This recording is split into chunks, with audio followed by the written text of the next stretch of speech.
तो दोस्तों, अगर आप सोच रहे हैं कि क्लास ऑफ 83 एक एक्शन मूवी है, बॉबी देओल इसमें पुलिस ऑफिसर रोल में नजर आ रहे हैं, तो आप सोच रहे होंगे कि इसमें सारे एक्शन करते हुए नजर आएंगे। तो ऐसा बिल्कुल भी नहीं है। और इस मूवी की स्टोरी भी इतनी अच्छी नहीं है।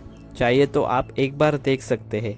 मोस्टली ये मूवी 5 जो कैंडिडेट होते हैं, तो इन पांचों के ऊपर फोकस है, जो कि क्लास ऑफ 83 के होते हैं। तो कहानी की शुरुआत होती है 1982 नासिक पुलिस ट्रेनिंग सेंटर में, जहां मिलते हैं जो 5 कैंडिडेट यानी वर्दे, शुक्ला, जादव, सुरवे और असलम खान से। तो ये पांचों परेशान होते हैं जो इनके पीटी और वेपन इंस्ट्रक्टर होते हैं मंगेश दीक्षित से।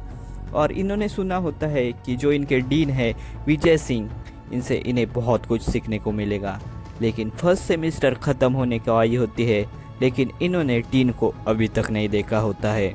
देखते देखते इनकी फर्स्ट सेमेस्टर की एग्ज़ाम भी ख़त्म हो जाती है और ये पाँचों नीचे से टॉपर होते हैं। अब ये पाँचों इन सबका जिम्मेदार डीन विजय सिंह और इनके इंस्ट्रक्टर मंगेश दीक्षित को मान रहे होते हैं। और इसी गुस्से की वजह से वर्दे, शुक्ला और असलम मंगेश दीक्षित यानी इनके ट्रेनर को मारने की सोचते हैं, यानी सिर्फ पिटाई कर कर।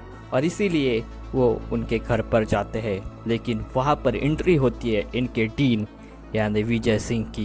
विजय सिंह इन तीनों को बहुत बुरी तरह से पिटाई करता है और ये तीनों वहाँ से भाग जाते हैं। तो अगले ही दिन हम देखते हैं कि डीन पहली बार क्लास में आते हैं। जय सिंह इन तीनों से पूछते हैं कि तुम्हें ये चोट कहाँ से लगी।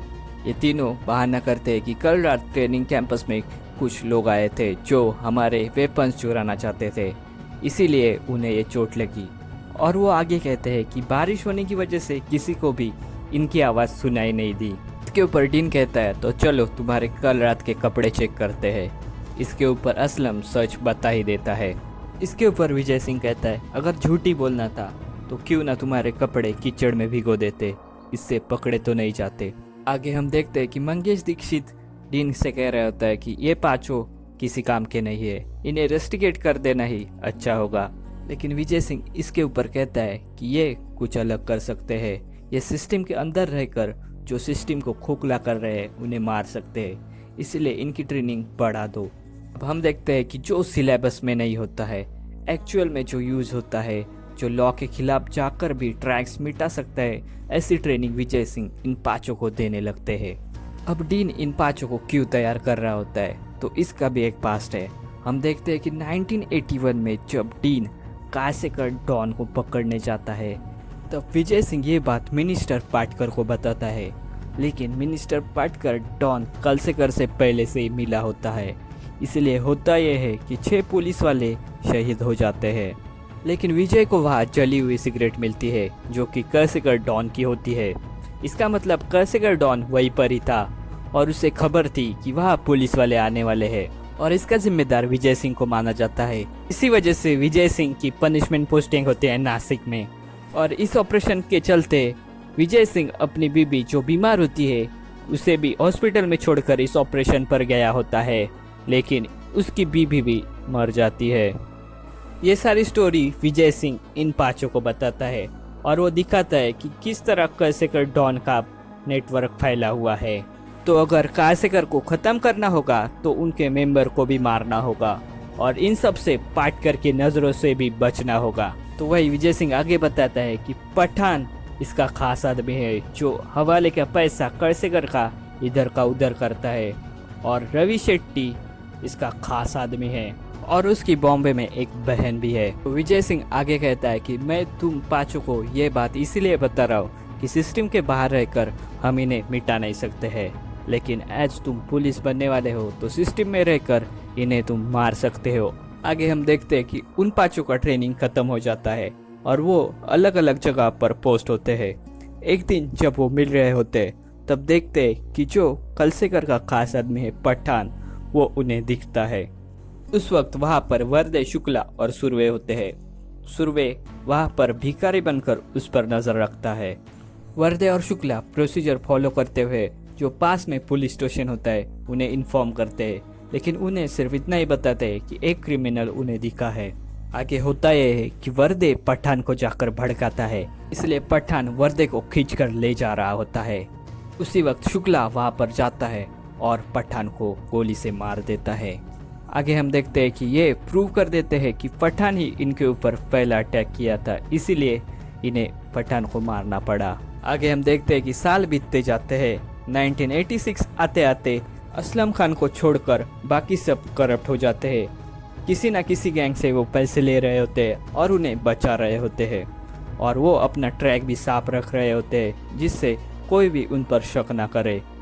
लेकिन एक बार होता यह है कि ये कुछ बिजनेसमैन को मार देते हैं जो कि क्रिमिनल नहीं होते हैं, और ये ट्रैक भी साफ कर देते हैं, मतलब प्रूव कर देते हैं कि इन्हें खबर मिली थी कि उस गाड़ी में क्रिमिनल है, और जो गाड़ी का नंबर था वो आधा अधूरा था, इसीलिए इन्होंने गलती से मार दिया। अब मीडिया वाले प्रेशर लाने लगते हैं, इसीलिए डीजीपी राघव विजय सिंह से जाकर मिलता है और उससे कहता है कि वो तुम्हारे स्टूडेंट है और तुमसे बेहतर उन्हें कौन जान सकता है। उन्हें रोकने के लिए तुम्हें तुम्हारी ड्यूटी ज्वाइन करनी होगी, क्योंकि इन चारों के ऊपर एक इंक्वायरी बैठाने वाले हैं जिसमें तुम बहुत इम्पोर्टेंट हो। इसीलिए विजय सिंह फिर से ड्यूटी ज्वाइन करता है। लेकिन ये चारों इतने शातिर बन चुके होते हैं कि अगर किसी का खून भी करते हैं तो प्रूव कर देते हैं कि उसका क्रिमिनल रिकॉर्ड था, और इन्होंने जो भी पैसे लिए होते हैं किसी भी गैंग से वो पुलिस प्रूव नहीं कर पाती है, इसलिए ये चारों छूट जाते हैं। लेकिन असलम खान विजय सिंह को जाकर बताता है कि कालसेकर की गैंग ने पहले पैसे ऑफर कर दिए होते हैं, इसलिए विजय अब असलम पे ही ट्रस्ट करने लगता है। वो दिखाता है कि किस तरह से मनी ऑर्डर ट्रंक कॉल से वो सबूत इकट्ठा कर सकता है कालसेकर के गैंग के खिलाफ। धीरे धीरे असलम भी कालसेकर गैंग के खिलाफ सबूत इकट्ठा करता है और बहुत से क्रिमिनल को पकड़ता है। और एक दिन होता यह है कि जब असलम अपने मंगेतर के साथ जा रहा होता है तब कुछ गुंडे धोखे से उसकी मंगेतर का चैन खींचते हैं। उनके पीछे जब असलम जाता है तब वहाँ पर शेट्टी होता है, यानी कालसेकर का खास आदमी। वो धोखे से असलम को मार देता है। इसीलिए इन चारों को एहसास होता है कि कालसेकर गैंग किसी की सगी नहीं है जो चाहे किसी को भी मार सकती है।